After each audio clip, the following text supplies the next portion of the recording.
we're here to talk about Brandon today. Just wanted to, chat with y'all a little bit about that situation. And I guess we'll just kind of start with, when did y'all find out what happened? Go ahead. And, what was that like, kind of getting the news? On Tuesday the 19th, we were at home. 20th, I think. I'm sorry. Anyway, we were at home and we happened to be outside and we noticed that there were two gentlemen in uniforms and they were lost. And of course we tried to help and we found out that they wanted to speak to us. And the strangest thoughts came to mind of, well, Brandon hurt himself working on a tank, or maybe he went AWOL or anything. But it turned out that someone took his life. And on Monday, the 18th, in Killeen, Texas, he was stationed down there. Been in the Army since 2018. Not very long. He was just stationed down there this last year, and he was excelling. He was at 91 Juliet, which took care of all the tanks on the battlefield, and took care of all the electrical and heating and turrets on the tanks. And he was going to transfer from that to an explosive expert. And he had recently excelled in shooting. Not marksman, I can't say that because he never received that, but his instructor had encouraged him to get a collection and start collecting for his future. And Brandon obliged and started purchasing guns, and he had a very nice small collection of guns. We don't know why Brandon got so fascinated, but we think it has to do with the explosives. Brandon was a light soul. Pokemon, dinosaurs, sky's the limit. And for that to be taken away 4 days before his 28th birthday was probably the worst thing that a parent could ever see or ever hear. That day will forever be etched in our minds. And now it's time for us to embrace and joy in Brandon's life. And then we got to find out who hurt him and bring them to justice. And the police have been in contact with us on a regular basis from the day one. The Army was there since the day after Brandon's accident. I say accident, since his murder. The day after, they came to us, and we have had Army presence since that time, be it by phone or most of it in person for the first week. And they have been forthright with all information they have. Right now, we know that the Army and the Police Department in Harker Heights and Crime Stoppers are involved. But we just don't know where we're going to go with this. He had just bought a Jeep probably not even 6 months ago. He bought a 2016 Jeep Renegade. And they found it somewhere. They haven't disclosed that either. It was on fire when we... Sorry. When we spoke to them about the Jeep, they said that they had gotten the call on Brandon that someone was laying in the grass and they didn't know if they needed help. When they got that call at the police department, they got another call at the fire department for a structure fire, however long, far away this was. And when they got there, it was Brandon's Jeep that was engulfed in flames. We don't know if it was an accelerant. We don't know what transpired. We don't know. We can't find his phone. We can't find his iPad. We can't find his guns. Brandon was supposed to move into an apartment that weekend. On Sunday, one of his best friends contacted him, or he contacted a friend of his to help him move. And it was 8 o'clock in the morning. And from that time on through the day, this gentleman tried to reach Brandon to no answer. We understand from the Army that they contacted Brandon at 7 a.m. for a COVID check. And Brandon responded, "I'm good." That was at 7 o'clock. And then at 10:20 that morning was the call to man in distress, I guess is what they call it. And then we received a phone call that evening after the Army had left from the detective on the case, Detective Jinx with the Harker Heights Police Department. And she's been with us. I know she gave me her personal number, and we've talked at length even over the weekend. She is feeling very positive about the case. We just don't have anything for it. Other than that, my son was just a good kid. He did things like every other kid did. He made his mom and dad mad. Not as much as he made us proud. Brandon went to Blue Eye High School. I actually went to Blue Eye mostly through all of his schooling. All of it. And he wasn't supposed to graduate. He had ADD and ADHD, and he was just not supposed to make it very far. Not the most popular kid as far as when it comes to schoolwork, but he was the most popular kid when it comes to hanging out with somebody.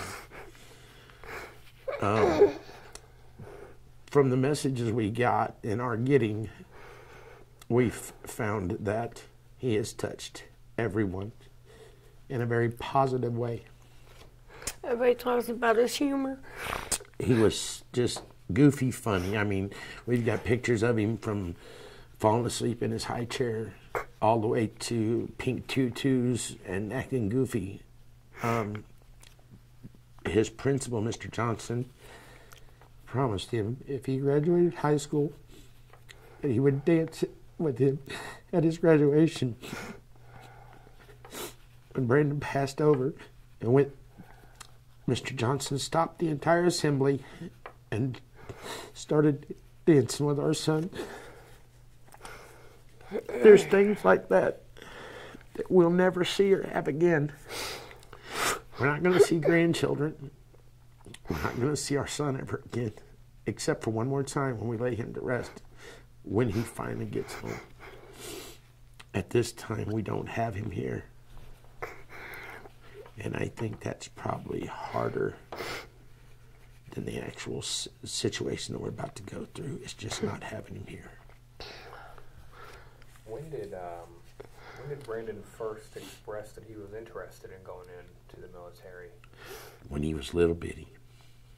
He would goof around and just say that he would be an Army man. Like most kids goof, you know. I want to be a fireman. Brandon was going to be a lot of stuff. He was going to be an astronaut. He was going to go to the moon. Brandon was going to be a construction worker. Brandon was going to be a rock layer.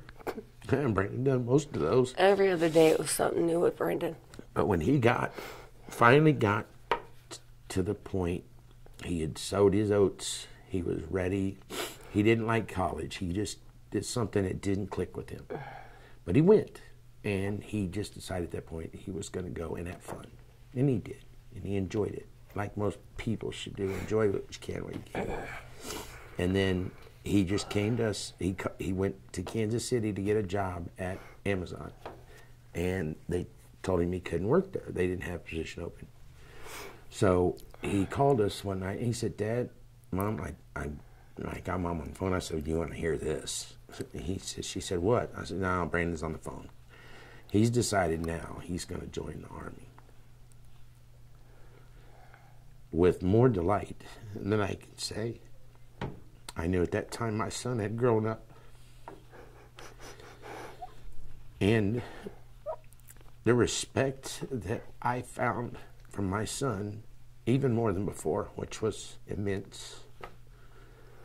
When he came out of the Army, he was such a gentleman. And he always asked or spoke to people, Mr. Tom or Mrs. Betty or what have you. But when he came out of the Army, he knew what side to walk on for a woman. He knew how to address a person. He knew how to handle it in conversations. And it seemed the ADD just slipped away. He went through there, and poor kid, he was supposed to go to Korea in, I want to say, April of last year. And he had suffered an injury during basic training. So he went and had a surgery. And they fixed whatever the problem was. I don't know exactly. I know it was a hernia of some sort, but he had this fixed in the surgery and stuff. And then we thought things were fine. It would not be unlike our son, not to talk to us for 2 weeks, 3 weeks, a month. But we knew that he was safe because he was there with the Army. We knew that he had his weapon collection. We knew he knew how to shoot. He was licensed to carry, from my understanding. We just never thought that it wasn't safe there. And then to find out that this town right now has 2 missing soldiers in less than a year. One was found this week who is fine and alive. And then when they got the call for Brandon, they thought that they were getting a call on either the young lady or the young man that had been missing there. The young lady went missing in April from her desk on the Army installation. The other young man disappeared from housing in August of last year. Outside of his own, outside the base. They've, without a trace, they're gone. There's nothing. The lady stuff is on the desk, her wallet, her phone, everything. We found out that these the Army men and women there, they're being targeted. They know the days they get paid. They get paid the 1st and the 15th of every month, just like every other government job there is. But it's so lackadaisical there. And these men, that some of these boys, and I know Brandon, we don't have money. Brandon never had a bunch of money. I mean, we've always lived, we've always got by, and he's never ever asked for more than he's ever got. But these kids are down there and they get these big paychecks, and the next thing they know, they've got a friend that they didn't want. And you know, obviously they're not friends. That's what they're pariah. They go after those kids down there, and they either rob them, hurt them, steal them, something they take from these kids, and it's on a regular basis. When my wife and I are done laying our son to rest, we're going to go to Texas, and we're going to find out why. And we're going, if we have to, we'll fight with those families and find out what happened to their loved ones, because our son is gone, and we know that. Who was it that that kind of filled you in on that type of behavior, that kind of thing was, I guess, somewhat routine? Well, believe it or not, I'm nosy, so I just got on the internet, and it was right there. I mean, I put in my son's name. At first, they didn't have it under his name, so I typed in "man shot in Harker Heights." It came up, and it told the story. Then the next thing that popped up was just story after story, after soldier after soldier after soldier, and pardon me, and it blew my mind. And the messages that we get from family members of people that are missing, or their son was there, and it was, you know, it's not that the Army is a bad place. It's a wonderful property. It's a beautiful installation. It's huge. I mean, it's sprawling for 2 counties. It seems like the outside entities are looking for them, and it's now the police department at Harker Heights, like they explained, they are just outside of Killeen, Texas. They have a street with 36 bars on it. They have no problems. They've had 3 homicides this year. All 3 of them were from clean. They happened in or about Harker Heights, but they were from clean. One was at a bar, and I think the other one was, of course, our son, and then there was another situation they had. But they're adamant about catching the person that did this, and that they feel this is a black eye on their community. The people who live there, these are expensive houses. I mean, this is not a bad neighborhood, and they are just, the people are scared to death. We got a bunch of those messages. They can't believe that, they live in Harker Heights and this has happened. But clean is just so close by that it filters over into Harker Heights. And Detective Jinx has been forthright with everything that she knows to tell us. That we know nothing. Yeah, and the thing of it is, she wants to console us and she wants to be there for us, and she is. But she doesn't have the information that she can give to us or to make us feel any better about what happened. We've been with the Army, working with them, and we worked with the coroner closely. Basically, our son was shot to death. That's what they tell us.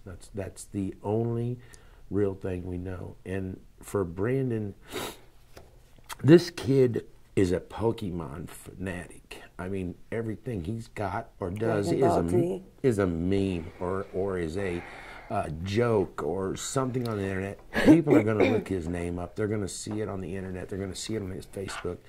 This goofy kid. I mean, he's got 3 Facebooks. He couldn't remember to keep the password for each one, so he had to go start another one. But when he got in the Army, he just got so, well, I called him about my cell phone. I was having problems. And he told me, he said, Dad, hold on a minute. He said, give me about an hour. I'll call you back. Sorry, son. I'll talk to you. They're going to shut my phone off because it's not 911 compatible. He said, well, I'll call. I got something I got to do. I'll call you back. He calls me back and he said, Dad, you're going to get a new iPhone tomorrow. And he sent me a brand new iPhone 11. And that was just about 6 months ago. And when he came out of boot camp and graduation, he had gotten some things for his mother. Their history of their Rosecran's name, and we have that there in the box. And their origin and where they came from. And he was proud of that. He bought that. He was proud of that. And then That's one of the first things he bought when he got his first money was that. He bought that for you and your family. And then Mom and I, we're just normal people. And he said it was build his credit. And what he'd done, he had went to a jeweler and he bought Mom and I some jewelry that have sentimental value to the Army. He got me a watch, and he got Mom a set of earrings and a necklace. And that was the biggest thing that kid had seen or done. That was all, end all be all for him. He thought that was just great to be able to do for his parents. He loved everybody. He had friends down there he bought cell phones for because he couldn't get in touch with them. So he'd go buy him a Walmart cell phone and give it to him and say, now I can reach you. If you need the money, he gave it to you. It wasn't a loan. It was there. You got it.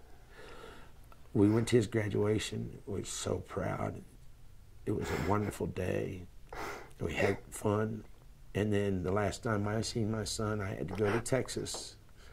And he met us in Dallas and was able to spend about 2 or 3 hours for us. We had to get back on base for his job. And that's the last time I see my son alive. And the last time his mother seen him was at graduation. No, he come home. He surprised me. No, that's right. I'm sorry, he did. He surprised me. He did? On December 19th, right, the week before Christmas. Yeah, I forgot. He drove up here, and we spent the whole day together. I forgot about over in Branson, just me and him. Yep. That was the last time I got to see his son. It's not fair for someone. You don't ever think, if you don't talk about it, it doesn't happen to you. I was a mortician. I've done and seen about every job on this planet, and we tried to don't talk about it, it don't happen to you, but it did. And it happened, and it tore us in half. Brandon was a good kid, and no person ever deserves to be killed. That's only God's decision as far as I'm concerned. But for it to be taken and done like that and left on the side of the road like a piece of trash, that's going to sit with my heart for a long time. Because my kid never deserved anything like that. I don't care if he ever did anything, but he didn't deserve that. The only thing we know, and like I say on the case hearsay, he got into a fight the week before. Somebody was going to rob him, take him some money and a gun from him. And my son wasn't scared of anybody. He just, I mean, he never seen anybody that he was scared of because he loved everybody. But that's the only animosity so trusting we ever knew in his whole, probably his whole life. He never got fight in school. I mean, he had, you know, he's got him and his brothers. Briar, his brothers, and Briar is his best friend here in Kimberly. They went to school together. And they went to church together here at the First Baptist Church. And they spent a bunch of time together out here in these hills. They'd leave the house and come back hours and hours later. Just been walking the woods, checking things out. It's just not fair. I don't know more though. I know you mentioned that, you know, you want them to be remembered not as a victim. But That's as, right. You know, how do you hope people remember Brandon? Well, I want anyone to remember Brandon for what he was worth. As a human being, as a man, as a service member, as a son, as a brother, as an uncle. If my son will get justice, I'll see to that. I will steadfast see to that if it takes my last breath. I will go to the end of this earth to just find out what I need to find out for these people to be brought to justice. But Brandon needs to be remembered for the fun and the jovial and the funniness and the running around and the staying up all night on the phones and the just things kids don't do anymore. Brandon made light of everything dark. Any person had a problem, Brandon could solve it. And if he couldn't, he found a way to make you laugh about it. And he had an infinity for movies. He could recite any movie you could say from the 80s or 90s. He could recite it from beginning to end, every part. But he couldn't remember where he put his shoes. He had the oddest things about him, but he was always bright. I've got 4 boys. Our oldest boy, Timothy Wayne, he just as quiet as a boy could be. I mean, you couldn't get words out of him if you pried him with a crowbar. And then we had Brandon. Well, she had Brandon. And he was just a little light, little goofy little kid. His feet was too big and went in 2 different directions. And his knees were knobby, and he looked like he rode a horse half his life and run like that too. And then we had Thomas Berg Jr., and then we had Anthony. And of course our adopted Briar. He's pretty much our adopted son with Brandon.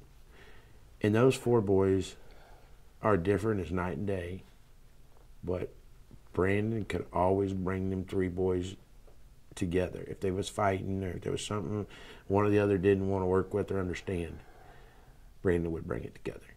And when he left, there was a void, but the boys got older, and the older boy, Timmy, went to Kansas City. He got married. He's got two babies and a wife, and he's doing fantastic.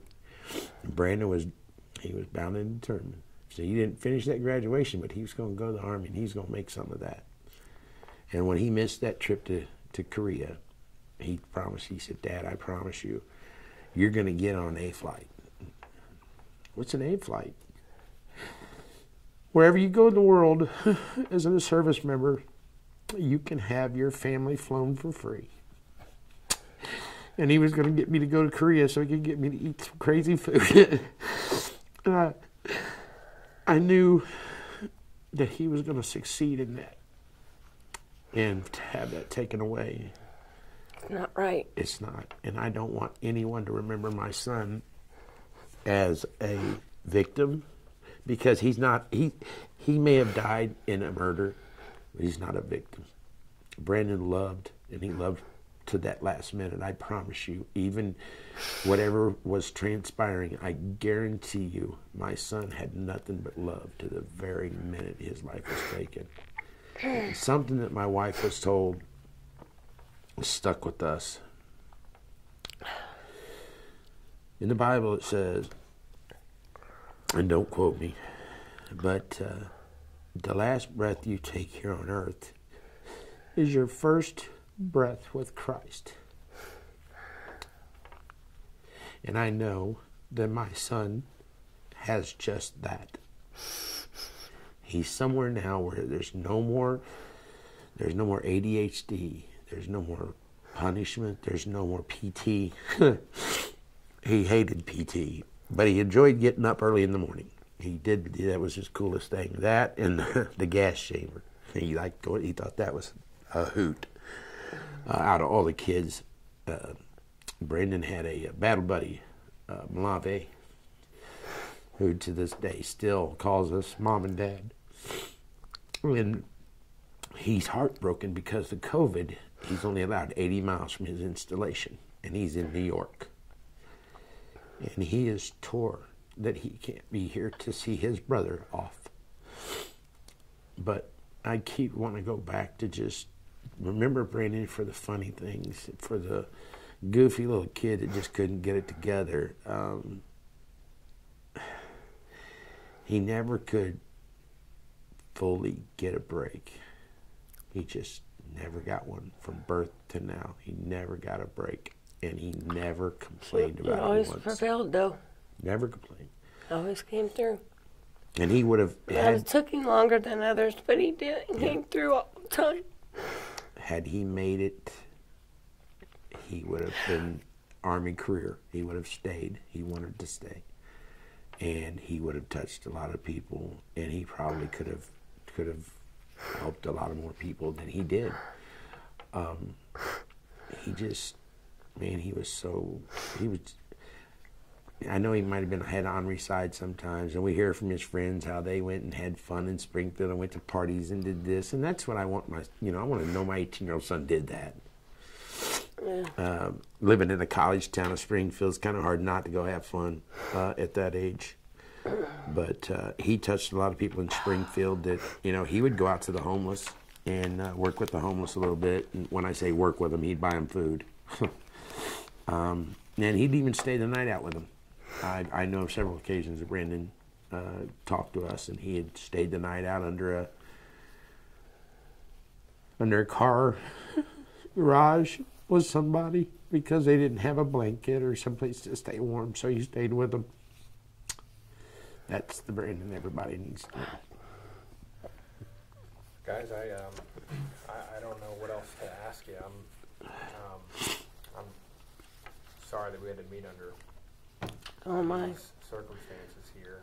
What's, I guess, the last thing would just be, I heard you say you were going to go down there next week, I think. If everything comes through with COVID and some regulations and some decisions we had to make for getting Brandon back here, it took longer than we suspected.